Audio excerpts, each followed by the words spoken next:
बिस्मिल्लाहिर्रहमानिर्रहीम। अस्सलामुअलैकुम भाई। चैनल को सब्सक्राइब भी कर लिया करें, लाइक और शेयर भी कर दिया करें, कमेंट्स भी कर दिया करें। शुक्रिया। चलते हैं कहानी की तरफ। लिहाजा मैं यूसुफ पटेल से कोई और बहाना करके असला लूँगा, क्योंकि मस्तान से भी इसके ताल्लुकात आजकल खुशगवार नहीं हैं। इसलिए शायद वो मस्तान के दुश्मन को ख़त्म करने के लिए असला देने में टाल मटोल करे। असले के असूल की प्रॉब्लम तो मैं हल कर लूँगा। अभी तक मस्तान के दुश्मन के नाम के अलावा मैं कुछ नहीं जानता, लेकिन अंडरग्राउंड काम करने वालों में वो नुमाया है। लिहाजा इसके मुताल्लिक मुफस्सल मालूमात भी मुझे मिल जाएंगी। इसके मुताल्लिक मुझे एक बात ही मालूम हुई है कि ज़ेरे ज़मीन करने वालों इसके मुताल्लिक मुझे एक बात ही मालूम हुई है कि ज़ेरे ज़मीन काम करने वाले ग्रोहों के सरदारों की निस्बत वो ज़्यादा मोहतात रहता है और इस तक पहुँचने में बहुत ज़्यादा दुश्वारियाँ हायल होंगी। दुनिया के हर मर्द की तरह औरत भी यकीनन इसकी कमज़ोरी होगी।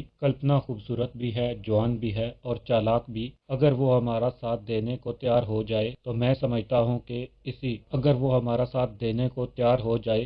समझता हूँ कि ऐसे शख्स तक पहुँचने की सारी रुकावटें ख़त्म हो सकती हैं। एक बार वो सामने आ जाए तो हम तो इसे हलाक करने के लिए बिल्कुल तैयार होंगे, जबकि इसके वहम गुमान में भी नहीं होगा कि किस नीयत से आए हैं। लिहाजा पहले हमारी तरफ से गोलियां चलेंगी और इस तरह के हालात में पहल करने वाला ही अक्सर कामयाब होता है। मैंने बात ख़त्म की तो कैसर बोला, कल्पना को इस काम के लिए रजामंद करना मेरी जिम्मेदारी है। जब से मैंने इसे बहन कहा है वो मुझ पर बेहद एतबार करने लगी है। इस फितरत में भी मुहिम जोई है। आपको वो बे इंतहा इज्जत करती है और मुझे यकीन है कि मेरे कहने और आपके काम करने को वो फौरन रजामंद हो जाएगी। मैंने कैसर और नंबर 2 को अपने साथियों से राय लेने और इनके इस मिशन के लिए अगर वो खुशी से रजामंद हूँ तो ज़हनी तौर पर इन्हें तैयार करने का कहा और वहीद के साथ मालाबार हिल वाले बंगले पर चला आया। मैं तो बातों बातों में हाजी मस्तान से गोखले का जिक्र करते हुए इसके ठिकाने के मुतल्लक पूछा तो मस्तान ने बताया कि वो शिव जी पार्क के बिल्कुल करीब ऊंची दीवार वाले सुर्ख रंग के बंगले में रहता है। मेरे मजीद कुरेदने पर इसने कहा कि ये शख्स शुरू में इसके पास काम करने के लिए आया था। मैं शाम पर तो एतबार कर सकता हूँ, लेकिन हिंदू पर नहीं। मुझसे मायूस होकर ये छोटे छोटे ग्रोहों में काम करने लगा। शेर की तरह निडर और लोमड़ी की तरह मक्कार इस शख्स ने थोड़े ही अरसे में हिंदुओं पर मुश्तमिल अपना ग्रोह बना लिया। मालिक हिंदुओं ने इसकी सरपरस्ती की और देखते ही देखते जेरे जमीन काम करने वालों में नुमाया मुकाम बनाने में कामयाब हो गया। मैंने यूसुफ पटेल को कई बार कहा कि गोखले अभी इस काबिल नहीं हुआ कि हमारा मुकाबला कर सके और हमें चैलेंज करे, लेकिन अगर अभी इसकी बेकुनी न की गई तो एक रोज ये हमारे लिए मुसीबत बन जाएगा। यूसुफ तो मुझे गिराना चाहता था, लिहाजा इसने मेरे खदशे को कोई अहमियत न दी, बल्कि मुझे यहाँ तक मालूम हुआ है कि मुझसे माल खरीद कर वो गोखले को सप्लाई करता है। अभी तक गोखले को बैरून मुल्क मंडियों से डायरेक्ट माल खरीदने में कामयाबी नहीं हुई है और वो अब भी यूसुफ पटेल से तुर्की का बना हुआ माल खरीदता है। मस्तान से बातों बातों में भी मुझे मालूम हो गया कि गोखले बड़े जिस्म का और सांवले रंग का 40 के लपेटे में है और सर पर अमड़े रखता है। किसी हादसे में इसकी बाईं आंख जाया हो गई थी और साहब को छुपाने के लिए वो हमेशा इस आंख को स्याह पट्टी से ढांपे रखता है। मुझे सबसे अहम बात ये मालूम हुई कि इसने अपने 2 हम शक्ल रखे हुए हैं जो बिल्कुल इस जैसा लिबास पहनते हैं और इस जैसा हुलिया बनाए रहते हैं। आम आदमी के लिए ये पहचानना दुश्वार है कि असली गोखले कौन है, लेकिन अगर गौर से देखा जाए तो असली गोखले के पास हाथ की 6 उंगलियां हैं। मैंने तो बातों में लगाकर हाजी मस्तान से इतनी मालूमात हासिल कर ली तो इसे एहसास हुआ कि मैं गोखले में इतनी दिलचस्पी क्यों ले रहा हूँ। मैंने इसे लटाना चाहा, मगर इसका इसरार बढ़ता गया और वो कहने लगा, अगर तुम गोखले को ख़त्म करने का सोच रहे हो तो इस ख्याल को अपने दिमाग से निकाल दो। तुम मेरे मेहमान हो और मैं तुम्हें कभी भी इजाज़त नहीं दूंगा कि तुम अपनी जान खतरे में डालो। ऐसी कोई बात नहीं। और फिर तुम तो जानते हो कि हमारा सारा असला कलकत्ते में तुम्हारे नुमाइंदे के पास है। बगैर असले के मैं क्यों कर ऐसी हमाकत करने का सोच सकता हूँ। असले की बात सुनकर हाजी मस्तान को कुछ यकीन आया कि मेरे दिल में ऐसी कोई बात नहीं। हालांकि असले के असूल के लिए मैं अपनी प्लानिंग को आखिरी टच दे चुका था। था। मालाबार हिल के बंगले में बातें करते हुए वक्त गुजरने का एहसास ही न हुआ। शाम के ठीक 6 बजे मस्तान के एक कारकुन ने ड्राइंग रूम में आकर बताया कि 3 गाड़ियों और मुहाफ़िज़ जाने के लिए तैयार हैं। हम दोनों मुहाफ़िज़ों समेत जूह के बंगले पर पहुंचे तो 6:45 बज रहे थे। सेठ करीम 6 बजे से पहले ही वहां पहुंच चुका था। हम ड्राइंग रूम में गए तो इसके जान में जान आई। वो बड़े ब्रीफ केसों में 3 करोड़ भारतीय करेंसी के मसावी डॉलर और 1 करोड़ 40 लाख भारतीय रुपए थे। सेठ करीम दोनों ब्रीफकेस टेबल पर रखते हुए बोला, मस्तान से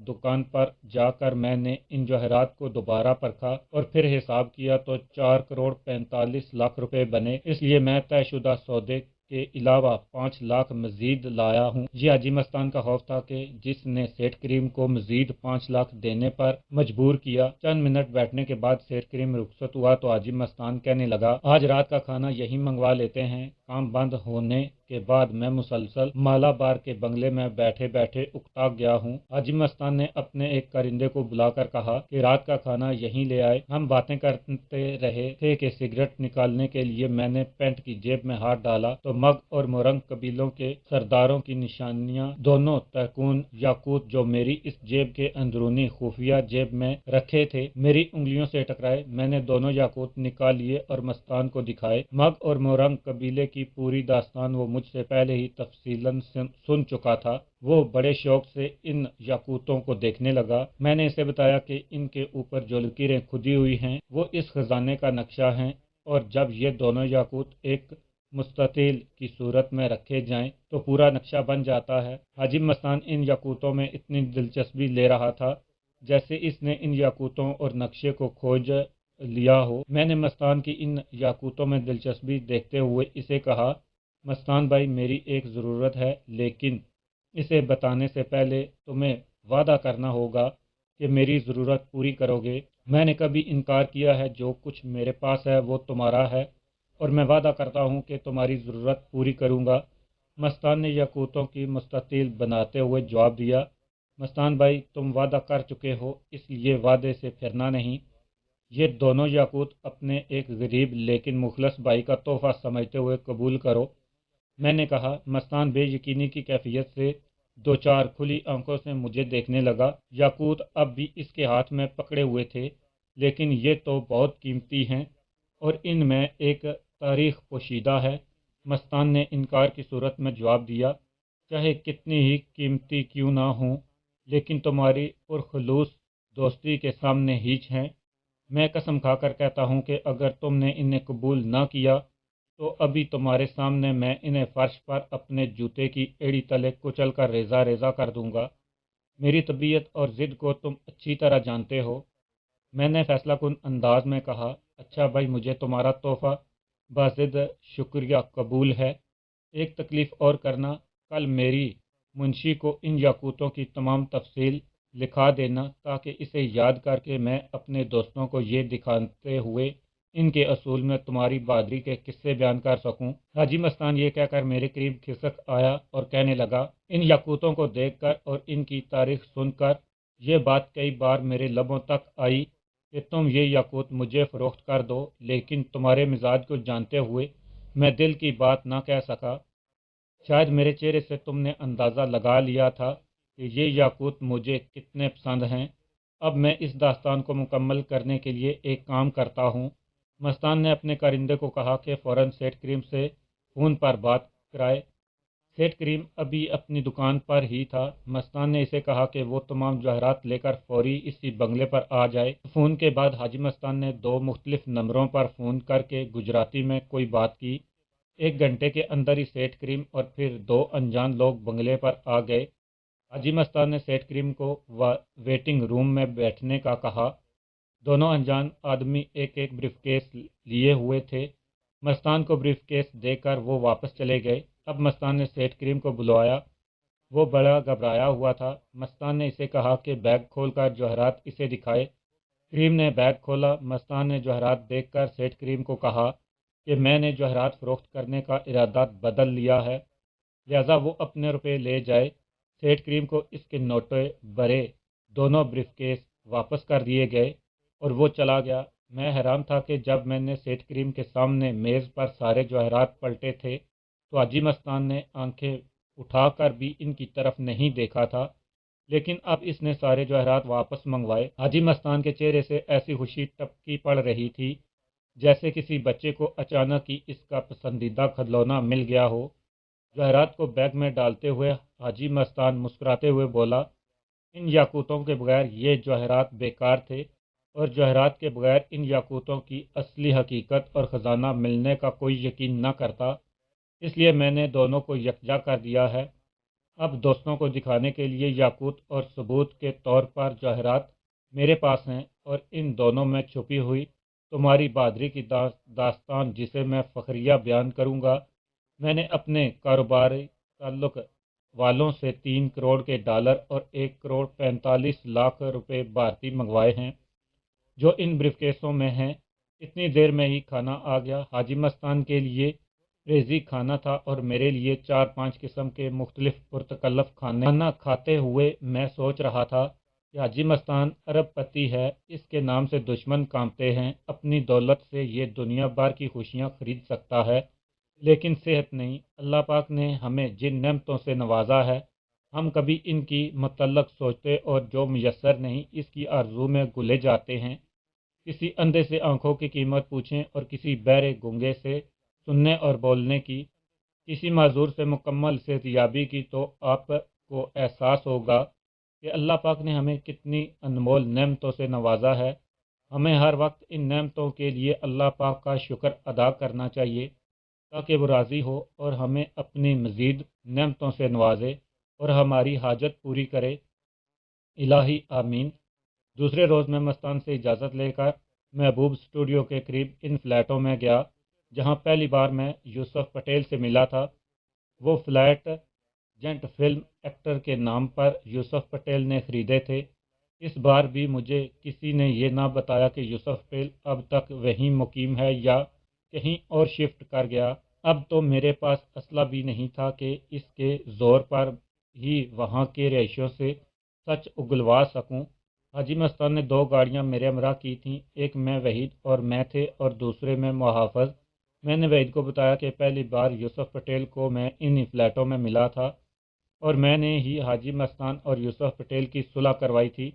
वहीद बेख्याली में बोला, यूसुफ पटेल तो अब यहाँ नहीं रहता, बल्कि इसने मैरियन ड्राइव पर ताज महल होटल के करीब ही एक बिल्डिंग खरीद ली है, जिसके तीसरे माले फ्लोर पर वो खुद रहता है और निचली 2 मंजिलों में इसके मुहाफ़िज़ और कारकुन रहते हैं। मैंने वहीद को कहा कि क्या वो मुझे वो बिल्डिंग दिखा सकता है। हाजी मस्तान की वहीद को हदायत थी कि मैं जहाँ भी जाना चाहूँ मुझे ले जाए। वहीद ने मैरियन ड्राइव से गुजरते हुए मुझे यूसुफ पटेल की बिल्डिंग दिखाई। वापसी पर मैं गैराज गया और कैसर और नंबर 2 से पूछा कि क्या उन्होंने अपने साथियों से मिशन में शमूलियत के लिए पूछ लिया है। दोनों ने असबात में जवाब देते हुए कहा, सारे साथी दिलो जान से आपका साथ देने को तैयार हैं। मेरे ख्याल में इनकी रजामंदी की एक बड़ी वजह जवाहरात फरोख्तगी से इनके हिस्से में मिलने वाली बड़ी रकम थी। शायद इनको ये वहम गुमान ना होगा कि ये सूरत हाल इनका हिस्सा देने से मैं इनकार कर दूंगा, हालांकि मेरे जहन में ऐसी कोई बात ना थी। अगर वो मेरा साथ देने से इनकार कर देते तब भी मैं इनको पूरा हिस्सा देकर रुखसत करता। कैसर ने मुझे कहा कि कल्पना मुझे मिलना चाहती है। मैंने इसे कैसर के कमरे में ही बुलवा लिया।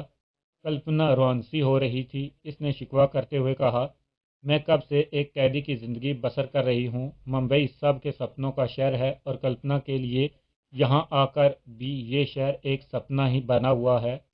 यहाँ से मुझे तो एक तरफ हमारे किसी साथी को भी बाहर निकलने की इजाज़त नहीं। मुझे तो ऐसे महसूस होता है कि किसी रोज़ आप अचानक यहाँ से रवानगी का कह देंगे। कैसर भाई ने मुझे आपके मिशन के मुतल्लिक बताया है। मैं अपनी पूरी सलाहियतों से काम लेकर आपके मिशन में अपना किरदार अदा करूँगी। आप प्लीज़ ये करें कि हमें यहाँ घूमने फिरने की इजाज़त दें ताकि हम ताज़ा दम हो सकें। मैंने वाकई यहाँ पहुँचकर अपने तमाम साथियों को इस ख्वाहिश को फरामोश कर दिया था। मैंने कहा, आप लोग जहाँ ठहरे हुए हैं कोई होटल नहीं, जहाँ से आप जब चाहें बाहर जाएं और जब जी चाहे वापस लौटें। अभी हम सब भारत में ही हैं और शांतिपुर का वाक़या भी ताज़ा है। बहरहाल मैं इंतज़ाम करूँगा। کہ 3 کی ٹولیوں میں کل آپ کو شہر میں گھمایا جائے۔ ہر گاڑی میں ایک محافظ اور ڈرائیور ہوگا اور آپ سب ان کے ساتھ ہی جائیں گے اور ساتھ ہی واپس لوٹیں گے۔ یہ کہہ کر میں گیراج سے مالابار ہل والے بنگلے میں لوٹ آیا اور رات کے کھانے پر حاجی مستان کو کہا کہ میرے ساتھی ممبئی میں گھومنا پھرنا چاہتے ہیں اور میں نے ان سے وعدہ کیا ہے کہ کل 3 کی ٹولیوں میں ڈرائیور اور محافظوں کے ساتھ انہیں شہر دیکھنے بھیجوں۔ حاجی مستان نے ہنستے ہوئے کہا، تمہارا کیا ہوا وعدہ ضرور پورا ہوگا۔ یہ کہہ کر اس نے اپنے ایک کارکن کو بلا کر کہا کہ ان سب کے لیے ڈرائیور، محافظ اور گاڑیوں کا انتظام کرے۔ بنگلہ دیشی فوجی تو اپنے بستروں سے ایسے چپکے تھے کہ باہر تھے، نہایت عمدہ خوراک، آرام دہ بستر، اور میں پریشانیوں اور ڈیوٹی کی سختی سے انہیں شاید پہلی بار نجات ملی تھی اور وہ چھٹی کا حقیقی لطف اٹھا رہے تھے۔ کھانے کے بعد منشی آ گیا جو مگ اور مورنگ قبیلوں سے ہمارے نابرد آزما ہونے اور خزانہ پانے کے واقعات مجھ سے سن سن کر گجراتی زبان میں تحریر کر رہا تھا۔ حاجی مستان بھی میرے ساتھ ہی بیٹھا ہوا تھا، اس داستان کے واقعات دوبارہ سن رہا تھا۔ مگ قبیلے سے مقابلے کا ذکر کرتے ہوئے میں نے حاجی مستان کو مخاطب کرتے ہوئے کہا، مجھے ہر وقت ایک ساتھ پسٹل رکھنے کی ایسی عادت پڑ چکی ہے کہ اس کے بغیر میں خود کو نامکمل اور ادھورا سمجھتا ہوں کہ تم مجھے ممبئی میں رہائش کے دوران ایک پسٹل عطیہ دے سکتے ہو۔ میری بات اسے پوری طرح بھی نہیں ہوئی تھی کہ مستان نے منشی کو گجراتی میں کچھ کہا اور تھوڑی دیر میں ہی 30 بور کے 2 پسٹل اور ان کے 2 بھرے ہوئے فالتو میگزین لے کر ایک کارکن کمرے میں آ گیا۔ دونوں پسٹل برٹش کمپنی کے بنے ہوئے تھے۔ میں نے ایک پسٹل اور 4 فالتو میگزین اٹھائے۔ حاجی مستان نے مزاحیہ انداز میں مجھ سے پوچھا، کیا پھر ہتھیلی میں کھجلی ہو رہی ہے جو 4 فالتو میگزین لے لیے؟ میں نے ہنستے ہوئے جواب دیا، ابھی تو کھجلی نہیں ہو رہی لیکن نہ جانے کب شروع ہو جائے، اس لیے حفظ متقدم کے لیے 4 میگزین اٹھائے ہیں۔ یہ کہہ کر میں شب بخیر کہتے ہوئے اپنے بیڈ روم میں چلا گیا۔ میں نے یہ فیصلہ کر لیا تھا کہ کل ہر صورت میں یوسف پٹیل سے ملوں گا۔ اگلی صبح 8 بجے میں حاجی مستان سے ملے بغیر بنگلے سے باہر نکل آیا اور ایک ٹیکسی لے کر میرین ڈرائیو پر یوسف پٹیل کی بلڈنگ کے قریب جا کر ٹیکسی کو فارغ کر دیا اور بلڈنگ کے مین گیٹ پر جا کر گھنٹی بجائی۔ گیٹ کی دیوار پر انٹرکام لگا ہوا تھا۔ کسی نے نیند بھری آواز میں پوچھا، کون ہے اور کس سے ملنا ہے؟ میں نے کہا کہ یوسف پٹیل سے ملنا ہے۔ جواب آیا، کیوں ملنا ہے؟ میں جانتا تھا کہ اس کے کارندے مجھے اس سوال جواب کے چکر میں باہر سے ہی لوٹا دیں گے۔ میں نے غصے بھری آواز میں 2-3 گالیاں نکال کر اسے کہا، تم مجھے جانتے نہیں ہو، باہر آؤ اور مجھ سے بات کرو۔ اگر تم نے اپنی یہی بے تکی بکواس جاری رکھی تو میں یوسف پٹیل سے ملنے پر اسے بتاؤں گا کہ تمہارے دماغ والے آدمی نے مجھے باہر کھڑا رکھا کر بلا وجہ پریشان کیا ہے، اور پھر وہ تمہارا جو حشر کرے گا اسے تم بخوبی جانتے ہو۔ میری اس دھمکی کا خاطر خواہ اثر ہوا اور چند منٹوں میں آنکھیں ملتا ہوا ایک کالا بنگ آدمی باہر آیا اور چلیائی ہوئی آنکھوں سے مجھے پہچاننے کی کوشش میں ناکام ہو کر ممبئی کے نچلے طبقے کی زبان میں مجھ سے میرا نام پوچھا۔ میں نے ایک زناٹے دار دپڑ اسے مارتے ہوئے کہا، یوسف کو جا کر بتاؤ کہ نام پوچھنے پر میں نے اسے دپڑ مارا ہے۔ تمہیں کسی نے اتنا بھی نہیں سکھایا کہ اس دھندے میں تیرے جیسے نیلے دیلے نہ تو نام پوچھتے ہیں اور نہ ہی انہیں نام بتایا جاتا ہے۔ دپڑ اور میرا انداز گفتگو سے اس کی نیند کافور ہو گئی اور وہ خاموشی سے مجھے اندر لے گیا اور ایک وسط درجے کے ڈرائنگ روم میں بٹھا کر چلا گیا۔ میں نے صوفے سے ایک لگا کر سگریٹ جلایا اور پردہ غیب سے کیا ظہور میں آتا ہے کہ مصدق انتظار میں بیٹھ گیا۔ تھوڑی ہی دیر میں